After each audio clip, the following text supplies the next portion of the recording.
মুশরিকদের যেখানেই পাবে তাদের হত্যা করো। কেন এই আয়াতটি নাজিল হয়েছিল আর এর তাৎপর্যই বা কি? সূরা আল নিসা অনুসারে একজন কন্যা একজন পুত্রের তুলনায় অর্ধেক সম্পত্তি পেয়ে থাকেন। এটা কি অন্যায় নয়? বিশ্বাসীদের জীবনে বিধিনিষেধ আরোপ করার ক্ষেত্রে কোরআন কি একটু বেশি কঠোর নয়? সবাই স্বাধীনভাবে বাঁচতে চায়, আনন্দ করতে চায়, এতে দোষের কি আছে? কুরআনের ভাষা আরবি, আজানের ভাষা আরবি, ইবাদতের সময় পোশাক পরার ধরনটিও আরবদের মতো। এটা কি আরব সংস্কৃতিকে চাপিয়ে দেওয়া না? Mohammad Hijab by towards eternity cross examination কনসেপ্টে আপনাকে স্বাগতম। আজকে আমরা আপনাকে কোরআনের এমন সব আয়াত নিয়ে প্রশ্ন করব যা নিয়ে অবিশ্বাসীরা সবচেয়ে বেশি বিরোধিতা করে থাকে। আমরা মুসলিম, কিন্তু আমরা প্রশ্নগুলো করব যাতে তাদের শেখাতে পারি যে ইসলামের কাছে সব প্রশ্নেরই উত্তর আছে। প্রতিটি প্রশ্নে আপনি 60 সেকেন্ড করে সময় পাবেন। আপনি তৈরি থাকলে আমরা শুরু করতে পারি।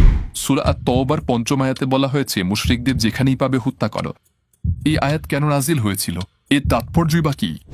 সত্যি বলতে এই আয়াতের শুরুটা হয় এই আয়াত দিয়ে, ফাইজাং সালাহুল আশহুরুল হুরুম, যখন পবিত্র মাসের সমাপ্তি ঘটবে, ফাকতুলুল মুশরিকিন হাইসু ওয়াজাত্তুমুহুম, সে পরিস্থিতিতে যেখানেই মুশরিকদের পাবে তাদের সাথে যুদ্ধ করো। এখানে আপনি দেখতে পাচ্ছেন যে একটা প্রেক্ষাপট আছে। প্রেক্ষাপটটা হচ্ছে মুসলিম এবং অন্যান্য মুশরিক, অগ্নি উপাসক আরবদের মধ্যে একটা শান্তি চুক্তি হয়েছিল এবং বিপরীত পক্ষের অন্যান্য মানুষজন কিন্তু সেই শান্তি চুক্তি ভঙ্গ করে এবং সেই শান্তি চুক্তি ভঙ্গের ফল হিসেবে এই মন্তব্যটি করা হয়েছিল। তবে এখন তাদের সাথে যুদ্ধ করো, যেহেতু এখন তারা শান্তি ভঙ্গ করেছে, রাজনৈতিক চুক্তি যেটা দুপক্ষের মধ্যে ছিল। আপনি যদি ঠিক এর পরের আয়াতটি দেখেন, অর্থাৎ ৬ নম্বর আয়াতে বলা হচ্ছে, ওয়াইন আহাদুম মিনাল মুশরিকিন ইস্তাজারাকা ফাআযিরহু হাত্তা ইয়াসমাআ কালামাল্লাহি সুম্মা আবলিগহু মা মানা, যদি অবিশ্বাসীদের মধ্যে একজন এসে তোমার কাছে পানাহ চায় তাহলে তাকে নিরাপদ আশ্রয় দাও, যতক্ষণ পর্যন্ত না আল্লাহ তাআলার কালাম তাদের অন্তরে পৌঁছায়।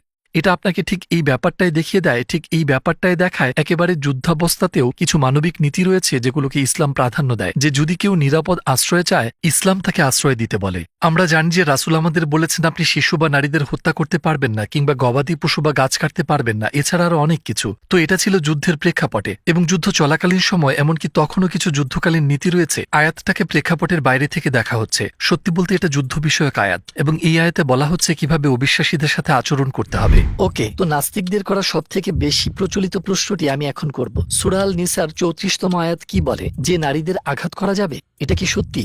আমার মতে যে শব্দটা ব্যবহার করা হয়েছে তা হলো ফাদ্রি ওয়াদরিবুহুন্না, রাইট? তো এই দারাবা শব্দটা এর মানে হলো আঘাত করা। ওকে, তো আরবি ভাষায় শব্দটার মানে এটাই দাঁড়ায়। কোরআনে ভিন্ন প্রেক্ষাপটে ব্যবহার করলেও আসলে শব্দটার মানে কিন্তু এটাই। সত্যি বলতে এখানে নিশ্চয়ই এমন কিছু বলা হয়নি যেটা নারীকে আঘাত করে। ওকে, এখানে আসলে প্রতীকী অর্থে বোঝানো হয়েছে। আপনি যদি তাফসিরে দেখেন, ইবনে আব্বাস এবং অন্যান্যরা যা বলেছেন, অনেকটা যেন আপনি কোনো লাঠি বা এরকম কিছু ব্যবহার করছেন। এটা অনেকটা প্রতীকী। এখানে সত্যিকার অর্থে আপনি যা ভাবছেন আঘাত দেওয়ার কথা, তা একেবারেই না। সত্যি বলতে পরিষ্কারভাবে বারণ করা হয়েছে, এবং আরেকটু বুঝিয়ে বললে আসলে নিষেধ করা হয়েছে সার্বিকভাবে স্ত্রীদের আঘাত না করতে। লা তাদরিবু ইমা আল্লাহ, তোমরা আল্লাহর বান্দীদের আঘাত করো না। এটা আসলে একটা হাদিস। তো আমাদের বুঝতে হবে যে ৩ ধাপের এই যে প্রক্রিয়ায় একজন পুরুষ তার নিজেকে নিয়ন্ত্রণ করছেন এবং তারপর প্রতীকী অর্থে স্ত্রীর উপর তার প্রাধান্যকে প্রতিষ্ঠা করছেন। স্ত্রীর উপর তার অবস্থানগত প্রাধান্য থাকবে একটা প্রতীকী পদক্ষেপ নিয়ে, যাতে করে স্ত্রী কোনোভাবেই ক্ষতিগ্রস্ত হবেন না। এবং আবারও এটাও মাথায় রাখতে হবে যে রাসূল সাল্লাল্লাহু আলাইহি ওয়াসাল্লাম তার স্ত্রীদের কখনোই সত্যিকার অর্থে আঘাত করেননি। যেখানে আয়েশা রাদিয়াল্লাহু নিজেই, যিনি নবীজির স্ত্রী ছিলেন, তিনি একটি হাদিসে ব্যাপারটি পরিষ্কার করে দিয়েছেন। তিনি বলেছেন তিনি কখনো নিজের স্ত্রীদের আঘাত করেননি। তো এটা একেবারে মূল উৎস থেকে প্রমাণিত।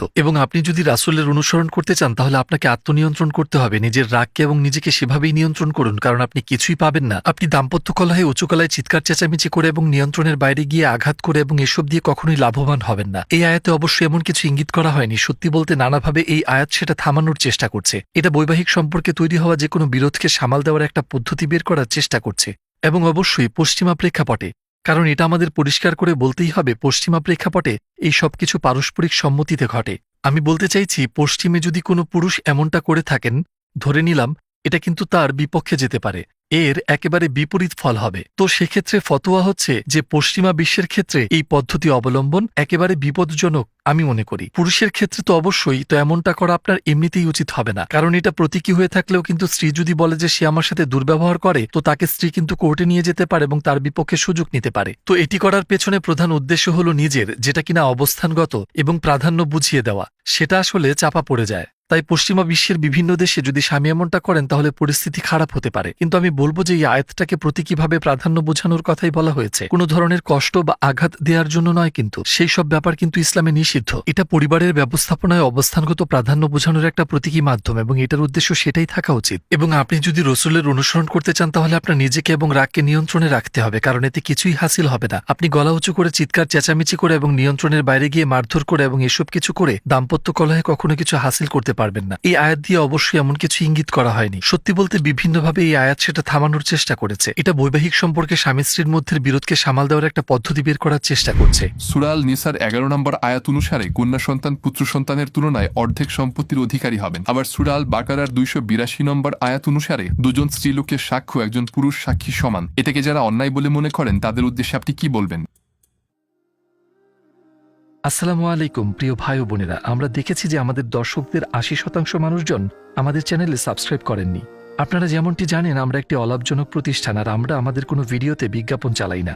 আমাদের লক্ষ্যই হলো শুধু সত্যকে প্রচার করা। কাজটা ছোট হতে পারে, কিন্তু ইনশাল্লাহ অনেকের জন্য এটি পথ চলার সহায়ক হবে।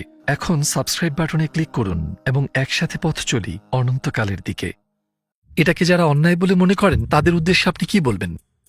বেশ, আমার মতে বিষয়টা হচ্ছে যারা এটিকে অন্যায় বলে মনে করছেন তারা সমতার কথা ভেবেই এমনটা মনে করছেন। তারা বলছেন সমান ভাগ মানেই সমতা। আপনি যদি ন্যায় প্রতিষ্ঠা করতে চান, নারী এবং পুরুষকে সব ক্ষেত্রে সমান চোখে দেখতে হবে। এবং আমরা জানি যে এমন হাজারো ভিন্ন ভিন্ন পরিস্থিতি রয়েছে যেটা মানবজাতির বেশিরভাগই ইতিহাসের দিক থেকে এবং সমসাময়িক দিক থেকে একমত হবেন যে প্রকৃতপক্ষে সমতা না থাকাই উচিত। পশ্চিমেও মাতৃত্বকালীন ছুটি আছে, তাদের এমন কিছু চাকরি এবং পদ রয়েছে যেগুলো পুরুষ প্রধান এবং পুরুষের জন্যই নির্ধারিত। যেমন ধরা যাক মাইনিং, যেমন ধরা যাক সামরিক পেশা, ঠিকাদারি কাজ, সংস্কার মেরামতের কাজ সহ আরও অনেক কিছু। সমতার বেশিরভাগ ক্ষেত্রেই অপপ্রয়োগ করা হয় বা কখনো কখনো কৌশলগতভাবে নিজের স্বার্থসিদ্ধির জন্য কিছু মানুষ একে ব্যবহার করে। বিষয়টা হচ্ছে সত্যিই তাই। এই যে ধারণা সমতা এবং ন্যায্যতা একই জিনিস, এই ধারণাকেই প্রথমে পরীক্ষা করে দেখতে হবে। দ্বিতীয়ত, প্রকৃত অর্থে এই বিষয়ে সত্য হচ্ছে কন্যা সন্তান পুত্র সন্তানের চেয়ে কম পান ব্যাপারটা এমন নয়। কিছু নির্দিষ্ট এবং বিশেষ ক্ষেত্রে ভাইয়ারা বোনের তুলনায় বেশি পেয়ে থাকেন, বেশিরভাগ ক্ষেত্রেই।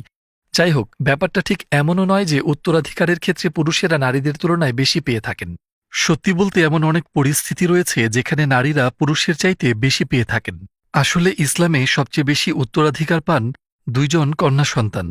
ফা ইনকুন্না নিসা আংফা উকসানা তাইনি ফালাহুন্না ফালাহুমা সুলসামা তরাক। অর্থাৎ যদি 2 জনের বেশি হয়ে থাকে, 2 জন অথবা এর বেশি কন্যা সন্তান, তারা সমস্ত সম্পত্তির 2/3 অধিকারী হবেন। এটা সামান্য কিছু নয়, এটা নারীদের দেওয়া সবচেয়ে বিশাল উত্তরাধিকার। এবং এমনটাও হয় যে তারা সমান অংশ পেয়েছেন। যেমন একই আয়াতে অথবা এর ঠিক পরের আয়াতেই বলা হয়েছে মাতা এবং পিতা সমান অংশ পাবেন। তো এখানে একজন নারী এবং একজন পুরুষ রয়েছেন, কিন্তু তারা সমান অংশই পাচ্ছেন। তো এমন একটা পরিস্থিতি যেখানে একজন ভাই তার বোনের চাইতে বেশি অংশ পাচ্ছেন, আপনি নিজেকে প্রশ্ন করে দেখুন কেন এমনটা হচ্ছে। তো আপনাকে এখানে ইসলামী উত্তরাধিকারের দর্শনটা বুঝতে হবে, যেখানে 2টো ব্যাপার কাজ করে। 1 নম্বর সামাজিক দায়িত্ব এবং দ্বিতীয়ত নৈকট্য। তো একজন ভাইয়ের কাঁধে অনেক বেশি সামাজিক দায়িত্ব থাকে, শরিয়াহ তার উপর অনেক বেশি দায় চাপায়, কেননা তাকে মোহরানা আদায় করতে হয়, সে নাফাকা আদায় করে, মাসিক খরচের জন্য তাকে বাজেট করতে হয়। যদি পরিবারে কারোর মৃত্যু ঘটে তাকে সেই ভার বহন করতে হয়, সেই খরচ চালাতে হয়। এমন আরও অনেক অর্থনৈতিক দায়িত্ব রয়েছে যেগুলো তার কাঁধে চাপানো থাকে, এবং তাই তাকে খানিকটা বেশি সুযোগ দেওয়া, কিন্তু সেটা অবশ্যই যুক্তিযুক্ত, কারণ তাকে এমন সব খরচ করতে হয় যেগুলো তার বোনকে কখনো করতে হয় না। সূরা আল বাকারার 275 নম্বর আয়াতে সুদকে হারাম করা হয়েছে, কিন্তু আজকাল লোকজন এই উপায়ে বেশ ভালো আয় উপার্জন করতে পারে, তাই নয় কি? তো এই নিষেধাজ্ঞার পেছনে যুক্তিটা কি? প্রথমত চিন্তা করতে হবে সুদ আসলে কি। সুদ হলো শূন্য বিনিয়োগে আয়ের সুযোগ। আপনি জানেন আমরা এখানে কোনো জিনিসপত্র আদান প্রদান করছি না, আপনি এমন কোনো কিছুই বিনিময় করছেন না যার একটা বিনিময় মূল্য রয়েছে। সুদ হলো, সোজা কথায় বলতে চাই, আমি তোমাকে 2টি সোনার বারের পরিবর্তে একটি সোনার বার দিব, বুঝলেন? তো এটা 2 জনের মধ্যে অন্য অংশীদারের কোনো একটা অসুবিধার সুযোগ নেয়। সেটা হতে পারে উদাহরণস্বরূপ টাকার অভাব, যেটাকে ব্যবহার করে অন্য পক্ষ একটু বেশি সুবিধা ভোগ করার চেষ্টা করে, এবং এটা অনেকগুলো কারণেই ভীষণ বড় একটা সমস্যা। প্রথমত এটা বন্টনকে বাড়িয়ে দেয়, যেটাকে অর্থনীতিতে যিনি কোএফিসিয়েন্ট বা আয়ের বৈষম্য বলা হয়ে থাকে। যেমন ধরা যাক ধনী এবং গরিবের মধ্যে বন্টন বৈষম্য, এটা সেই বন্টনকে অনেকখানি বাড়িয়ে দেয়। এবং কুরআন বলছে কাইলা ইয়াকুনা দুলাতান বাইনাল আগনিয়াই মিনকুম। উদাহরণ হিসেবে ধরা যাক, তো ব্যাপারটা যাতে এমন না হয়ে যায় যে ধন সম্পদ যেন তোমাদের মধ্যে ধনীদের হাতেই কুক্ষিগত হয়ে না যায়। কোরআনের 59তম অধ্যায়। তো এটা জানি যে এসব আমরা আধুনিক সমাজ থেকেই জেনেছি। সবচেয়ে বেশি ধন সম্পদ ব্যাংকারদের হাতেই রয়েছে। আমি বলতে চাইছি সমস্ত অর্থনীতির সবচেয়ে বেশি পরিমাণ ধন সম্পদ শুধুমাত্র এই শোষণমূলক ব্যবস্থার কারণে, যেটা দিয়ে তারা শোষণ চালাচ্ছে। তারা দুর্বল অবস্থানে থাকা মানুষদের দুর্বলতার সুযোগ নিচ্ছে। তো সেই জিনিসগুলোকে বেআইনি করা হয়েছে। যাক, এটা গেল প্রথম বিষয়। দ্বিতীয় বিষয়টা হলো আমরা বলতে পারি যে সুদ আসলে চাহিদা এবং যোগানের ভারসাম্যকে নষ্ট করে। কারণ চাহিদা এবং যোগান আসলে কি? যেমন ধরা যাক এইখানে যে ফোনটা রয়েছে এর মূল্য আসলে কি? এর মূল্য হচ্ছে ধরে নিলাম $800। আমরা কিভাবে জানি সেটা? কারণ একটা পণ্যের মূল্য ওঠানামা করে সেটার চাহিদা কতটুকু এবং তার বিপরীতে সেটার যোগান কতটুকু রয়েছে তার ভিত্তিতে। যদি এর চাহিদা অনেক বেশি হয়ে থাকে কিন্তু যোগান কম, তাহলে এর দাম বেড়ে যাবে। অর্থনীতির খুব সাধারণ সূত্র, যেটা সবাই জানে। বুঝলেন, মুক্তবাজার অর্থনীতির বিশ্লেষণ এটা, রাইট? কিন্তু যদি কোনো পণ্যের উপর সুদারোপ করেন, এটা সরাসরি চাহিদা এবং যোগান ব্যবস্থার উপর প্রভাব খাটায় এবং একে ক্ষতিগ্রস্ত করে। কারণ এই পর্যায়ে ওই পণ্যের বিপরীতে আপনাকে অতিরিক্ত মূল্য দিতে হবে। যদি বলে আমি আপনাকে এই জিনিসটা সুদসহ বিক্রি করছি, আমরা কিন্তু সত্যিকার অর্থে ওই পণ্যের প্রকৃত মূল্য জানি না, কারণ আমরা দুই রকমের মূল্য নিয়ে কথা বলছি। কার্ল মার্কস উল্লেখ করেছেন যে কোনো বস্তুর সারমূল্য থাকে, আবার সে বস্তুর বাজার মূল্যও থাকে। আমি এখানে বাজার মূল্যের কথা বলছি। সুদ বিভিন্ন পণ্যের বাজার মূল্যে বিশৃঙ্খলা ঘটায় এবং সেই কারণে এটা দ্রব্যমূল্য বাড়িয়ে দেয়। এটা ন্যায্য মূল্যের চাইতে পণ্যের মূল্যকে অনেক বেশি বাড়িয়ে দেয়। এর ফলে মুদ্রাস্ফীতি ঘটে। তো সুদ মুদ্রাস্ফীতি ঘটায়। এটা চাহিদা এবং যোগানে বিশৃঙ্খলা ঘটায়। পণ্য মূল্যকে উলটপালট করে দেয় পণ্যের বাজার মূল্যকে। এটা শোষণমূলক। এটা আপনাকে শূন্য বিনিয়োগে লাভের সুযোগ দেয়। এই সবকিছুর পাশাপাশি আপনি যদি সুদের কথা ভাবেন, আপনি হয়তো বিতর্ক করবেন, এক্ষেত্রে আমিই যুক্তি দেখাচ্ছি যে এটা আসলে অর্থনীতিতে সমৃদ্ধি এবং মন্দাচক্র তৈরি করে। কারণ আপনি যদি পশ্চিমা বিশ্বের অর্থনীতির দিকে তাকান, ধরা যাক আমেরিকা এবং ইংল্যান্ড এবং অন্যান্য সব দেশে, ফ্রান্স এবং এই ধরনের বাকি সব দেশে তারা খুব বড় মাপের অর্থনৈতিক সমৃদ্ধি দেখেছে, যার ঠিক পরেই কিন্তু অর্থনীতিতে ধস নামছে। এটাকে স্থবিরতা বলতে পারেন, অথবা তারা এটাকে বলে থাকে মন্দা। তারা এটাকে মন্দা বলে থাকে, অর্থনৈতিক মন্দা। হ্যাঁ, সমৃদ্ধি এবং মন্দা চক্র। কেন এমনটা ঘটছে? কারণ এটা কোনো টেকসই পদ্ধতি নয়। আপনি যদি 2008-এর দিকে ফিরে তাকান, যখন ধস নেমেছিল, কেস স্টাডি হিসেবে এর কারণ ছিল ঋণ বা লগ্নি ব্যবসা। এর কারণ ছিল সুদের হার। কারণ ব্যাংকগুলো বুভুক্ষ হয়ে উঠেছিল এবং যাদের ঋণ দিচ্ছিল তারা সুদের হারের চাপে সেই ঋণ কখনো শোধ করতে পারেনি। অবশ্যই এর একটা ভূমিকা ছিল এবং সেই কারণেই অর্থনীতি তলিয়ে যায়। তাই প্রত্যেকেই এমনকি ধনীদেরও ভুগতে হয়েছিল। কিন্তু তারা যদি নিজেদের নিয়ন্ত্রণ করে নিত এবং সঠিক উপায়ে ঋণ দিত, ইসলাম বান্ধব উপায়ের মাধ্যমে, সেক্ষেত্রে সমৃদ্ধি এবং মন্দাচক্র এতটা অস্থিতিশীল হতো না। সেখানে একটা সোজা লাইন আমরা দেখতে পেতাম হয়তোবা। আমি বলছি না এতে সমৃদ্ধি এবং মন্দাচক্রের একেবারে সমাধান হয়ে যেত। আমি বলছি তুলনামূলকভাবে অনেক বেশি স্থিতিশীলতা থাকতো। তো মানুষজন দ্রুত ধনী হয়ে আরো দ্রুত গরিব হয়ে যাওয়ার সিদ্ধান্ত নিতে পারে, অথবা তারা একটি স্থিতিশীল পর্যায়ে বজায় রাখার সিদ্ধান্ত নিতে পারে। আর আমার মনে হয় সুদ এটা যা করে সেটা কিন্তু দ্বিতীয় অপশন নয়, বরং প্রথম অপশনটি। এই সমস্ত কারণগুলো সহ আরো নানা কারণে সুদের হারকে বলা যেতে পারে অর্থনীতির জন্য একটি ক্ষতিকারক উপাদান, সমাজ এবং ব্যক্তিগত পর্যায়েও। কোরআন কি বিশ্বাসীদের জীবনযাত্রায় বিধিনিষেধ আরোপের ক্ষেত্রে একটু বেশি কঠোর নয়? লোকে স্বাধীনভাবে বাঁচতে চায় এবং জীবনকে উপভোগ করতে চায়, এতে খারাপ কি আছে? আমি বলছি, বেশ, প্রশ্নটা হলো প্রশ্নটা করছে কারা এবং কিসের ভিত্তিতে তারা মনে করে যে তারা সেই সঠিক ভারসাম্যটা জানে যে মানুষের জীবনে ঠিক কোন নিষেধটা চাপানো উচিত এবং ঠিক কোন সীমাবদ্ধতাটা জীবনে চাপানো উচিত নয়। যেমন অন্যভাবে বলতে গেলে এটা অনেকটা যেন তারা এমন কিছু নিয়ে আসছে, বেশ তো আমরা এইভাবে জীবনযাপন করতে চাই এবং কোরআন সেটাকে নিষেধ করছে। কিন্তু প্রশ্নটা হলো এই সীমারেখাগুলো কে ঠিক করছে? কোরআন বলছে আল্লাহ ইয়ালামু মান খালাকা ওয়া হুয়াল লাতীফুল খাবীর। তিনি কি তার সৃষ্টি সম্পর্কে অবগত নন? তিনি সর্বদ্রষ্টা, তিনি সর্বজ্ঞানী। মানবজাতি সম্পর্কে যিনি সবথেকে বেশি জ্ঞান রাখেন, তারই সবচেয়ে বেশি অধিকার রয়েছে মানুষের কি করা উচিত সে কথা বলার, অথবা জীবনযাপনের সবচেয়ে শ্রেষ্ঠ পন্থা দেখানোর। আপনি কিভাবে জানবেন সেগুলো? তো কুরআন আমাদের বলছে কিভাবে সবচেয়ে সুন্দর একটা জীবন আমরা পেতে পারি। ইউরিদুল্লাহ বিকুমুল ইউসরু ওয়াল ইউরিদ বিকুমুল আসরু। আল্লাহ তোমাদের কল্যাণ ইচ্ছা করেন, তোমাদের জন্য আরাম, এবং তিনি দিন শেষে তোমাদের জন্য কষ্ট চান না। এটাই কুরআন বলছে যে এমনকি আপনি যে কষ্টগুলোর সম্মুখীন হন, আল্লাহর আদেশ মান্য করতে গিয়ে, যেগুলো ক্ষণিকের কষ্ট, দীর্ঘমেয়াদে আপনার জন্য মঙ্গল বয়ে আনবে, সেই সব জিনিসগুলোকে ভোগ করার চাইতে যেগুলো আপনি ভোগ করতে চাইছিলেন। যদি কেউ এমনটা বলে থাকেন, আমি তাকে বলবো, দেখুন, এই ধরনের মানসিকতা জীবনে আপনাকে কোথাও নিয়ে যাবে না। কারণ দিন শেষে তারাই সবচেয়ে বেশি সফল যাদের চরিত্রে, মানসিকতায় বিবেকের ছাপ পাওয়া যায়। সবচেয়ে সুশৃঙ্খল লোকজন, সবচেয়ে সংযমী লোকজন। এবং যদি আপনার সংযম না থেকে থাকে এবং ভোগ আনন্দ থেকে যদি আপনি দূরে থাকতে না পারেন, তাহলে আপনি মুসলিম হবার সিদ্ধান্তই নিন বা নাস্তিকে হন, আপনি ব্যর্থই হবেন। আপনি মুসলিম হবার সিদ্ধান্ত নিন বা না নিন, আপনি ব্যর্থ হবেন। কেননা যে কোনো ক্ষেত্রে সফল মানুষ তারাই যারা ভোগ আনন্দ থেকে দূরে থাকতে জানে, সংক্ষিপ্ত সময়ের জন্য, যাতে অনন্তকালে তারা সফলকাম হতে পারে। ইসলামের সকল প্রতীকী আরব সংস্কৃতিকে বহন করে, যেমন কুরআনের ও আজানের ভাষা আরবি, ইবাদতের সময় পোশাকের ধরন আরবদের মতো। একজন অনারব কেন এই সবকিছুর সাথে মানিয়ে নিতে বাধ্য হবে? এটা কি আরব সংস্কৃতিকে চাপিয়ে দেওয়া নয়? যেমন ধরা যাক একজন ইংরেজ, তিনি যদি মুসলিম হন, তাকে কি তার নিজের সংস্কৃতিকে পেছনে ফেলে তবে আসতে হবে? একদমই না। দেখুন, ব্যাপারটা হচ্ছে আল্লাহ তিনি কুরআনে স্পষ্টভাবে বলেছেন, ইয়া আইয়ুহান নাস ইন্না খালাকনাকুম মিন যাকরিন ওয়া উনসা ওয়া জাআলনাকুম শু'বান ওয়া লিতাআরাফু ইন্না আকরামাকুম ইনদাল্লাহি আতকাকুম। হে মানবজাতি, তোমাদেরকে পুরুষ এবং নারী হিসেবে সৃষ্টি করা হয়েছে, তোমাদেরকে কম এবং জাতিতে সৃষ্টি করা হয়েছে, যাতে তোমরা একে অপরকে চিনতে পারো, একে অপরকে জানার সুযোগ পাও এবং জানতে পারো যে তোমাদের মধ্যে ধার্মিকরাই সর্বশ্রেষ্ঠ। যদি আল্লাহ সবকিছু একই রকম সৃষ্টি করতে চাইতেন, সবকিছুতেই সাদৃশ্য চাইতেন, জাতীয়তা বা সংস্কৃতির ক্ষেত্রে তিনি আমাদের ভিন্ন গোত্রে ভিন্ন মানুষ হিসেবে সৃষ্টি করতেন না। শুধুমাত্র একটিই ভাষা থাকতো এবং সেটাই যথেষ্ট হতো। কিন্তু তিনি ভিন্ন ভিন্ন ভাষার সৃষ্টি করেছেন, নানান খাবার, বিভিন্ন সংস্কৃতি তৈরি করেছেন, বিভিন্ন রং। এবং কুরআনে এমন অনেক আয়াত রয়েছে, যেমন একটি আয়াত কথা বলছে পাহাড় পর্বত এবং পর্বতের রং নিয়ে। এবং ওয়ামিনান নাস, মানুষ এমনই, তারা ভীষণভাবে একদমই পাহাড়ের রঙগুলোর মতন।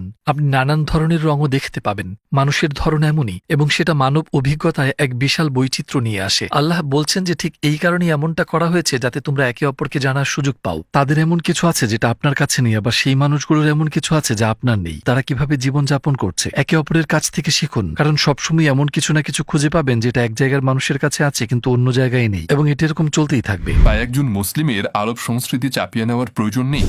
না না, একদমই না। এমনকি আজকের দিনে আরব সংস্কৃতিগুলো একে অপরের চাইতে একদমই আলাদা। যেমন আপনি যদি মরক্কো যান এবং তারপর সৌদি আরব ঘুরে আসেন, এদের সংস্কৃতি একেবারেই আলাদা। আপনি যদি গিয়ে থাকেন জর্ডানে, এরপর আপনি মিশরে যান এবং তারপর যদি সুদানে গিয়ে দেখেন, বলে রাখি সুদান কিন্তু একটা আরব দেশ। তারা জাতিতে কালো কিন্তু তারা আরব, একদমই ভিন্ন মানুষজন। আমি বলতে চাইছি, ভাববে তারা একে অপরের দিকে তাকাবে। তাদের মধ্যকার একমাত্র মিল হচ্ছে অল্প কিছু শব্দ, যেগুলোর সাহায্যে তারা কথাবার্তা বলতে পারবে। কিন্তু আরব সংস্কৃতির কোনো নির্দিষ্ট ছাঁচ নেই। যেমন মৌরিতানিয়াতে তাদের একদম ভিন্ন একটা, বুঝলেন, তাদের তাবু আছে এবং আরো অনেক কিছু। তো না না না, অবশ্যই এরকমটা হওয়া উচিত না, এবং আপনার নিজের সংস্কৃতিকে রক্ষা করা উচিত। কেননা আল্লাহ আপনাকে নিজস্ব সংস্কৃতি দান করেছেন, যা আল্লাহ চান লোকেরা আপনার কাছ থেকে শিখুক। এসবের মাধ্যমে যেমনটা কুরআনে বলা হয়েছে।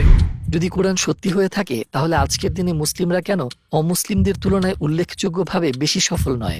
বেশ, আমি বলবো এখানে একটা ধারণা প্রচলিত আছে যে আপনি যদি ধনী হয়ে থাকেন তাহলে আপনি সঠিক। কার্যকরীভাবে আপনি যদি ধনী হন, তার মানে হলো আপনি সঠিক। হয়তোবা আপনার যত বেশি টাকা আছে তত বেশি সত্য আপনার ভেতর আছে। তো এসব অবশ্যই ভীষণ ভ্রান্ত ধারণা। আপনার অনেক ধন সম্পদ থাকতে পারে এবং আপনি হয়তো মিথ্যায় আপাতমস্তক জর্জরিত। আপনি পৃথিবীর সবচেয়ে ধনী মানুষটা হয়েও পৃথিবীর সবচেয়ে নিচু বুদ্ধিমত্তার মানুষ হতে পারেন, এবং হয়তো সত্যের ছিটে ফোটাও নেই, অথবা আপনি সত্যের পরোয়াই করেন না। আমি যেটা বলতে চাইছি সেটা হলো এই ধারণাটার ভেতরেই সমস্যা আছে। কিন্তু তর্কের খাতিরে যদি আমরা এটা মেনেও নেই, যেমন ইসলামিক সাম্রাজ্যগুলো, ইসলাম পৃথিবীতে প্রায় 1444 বছর ধরে রয়েছে, এবং এই সময় জুড়ে যদি সম্পূর্ণ সৎভাবে বলি, এর অস্তিত্বের 95% সময় ধরে হয় ইসলাম পরাশক্তিগুলোর মধ্যে অন্যতম ছিল, অথবা মূল পরাশক্তি ছিল। যেমন এমনকি এই বিতর্ক এই ধাপে টেকে না, কারণ কেন তারা বেছে বেছে গত 100 বছরকে বিচার করছে, ঠিক যখন থেকে অটোম্যান সাম্রাজ্যের পতন ঘটে। কেন তারা সেটাকে বাকি সবকিছুর সাথে মেলানোর জন্য বেছে নিচ্ছে সেটা বলুন। এমন সময় ছিল যখন ইউরোপিয়ানরা এটাকে অন্ধকার যুগ না বলি, কারণ কিছু ঐতিহাসিক এই শব্দটা পছন্দ করেন না। একে বলা যায় অর্থনৈতিকভাবে একটা কঠিন সময় পার করছিল, এবং সেই সময় তারা ক্রিশ্চিয়ানিটির ছায়া ছিল, আর তখন মুসলিমরা ছিল এগিয়ে, বেশ এগিয়ে ছিল।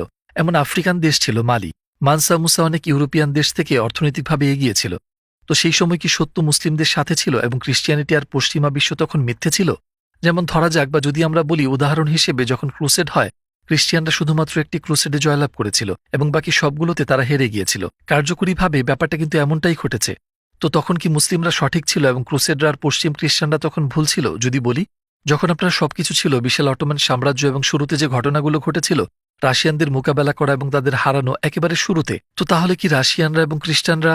এটা আসলে নির্বোধদের তর্ক। সত্যি বলতে কুরআন এটার জবাব দিয়েছে, ওয়াতিল কালাইয়াম নু দাউলুহা বাইনান নাস। এই দিনগুলোই আমরা লোকেদের মাঝে পালা করে পাল্টে দিয়ে থাকি। কিন্তু এই প্রশ্নের সরাসরি উত্তর দিতে গেলে এখানে কিছুই নেই। সত্যি এখানে তর্কের কোনো জায়গায় নেই। সত্যি বলতে আমি এর জন্য অপেক্ষা করছি, যাতে বোঝা যায় যে আপনি যত বেশি ধনী আপনি তত বেশি সঠিক। সবশেষে আপনি সেই সব মুসলিম এবং অমুসলিমদের উদ্দেশ্যে কি বলতে চাইবেন যাদের মনে এমন সব প্রশ্ন মাঝে মাঝেই উকি দেয়? আমি বলতে চাইবো যে দেখুন, আমি বলছি দিন শেষে আপনাকে মোটা দাগে গাছের ডালপালা নিয়ে ভাবার আগে তার শিকড়টাকে খেয়াল করতে হবে। এবং ইসলামী মহিরুহের শিকড় হচ্ছে লা ইলাহা ইল্লাল্লাহ। এটা সেই সাক্ষ্য যা বলে আল্লাহ ছাড়া ইবাদতযোগ্য আর কোনো সৃষ্টিকর্তা নেই, এবং মুহাম্মদ রাসূলুল্লাহ, এর মানে হচ্ছে মুহাম্মদ সাল্লাল্লাহু আলাইহি ওয়াসাল্লাম আল্লাহর প্রেরিত রাসূল।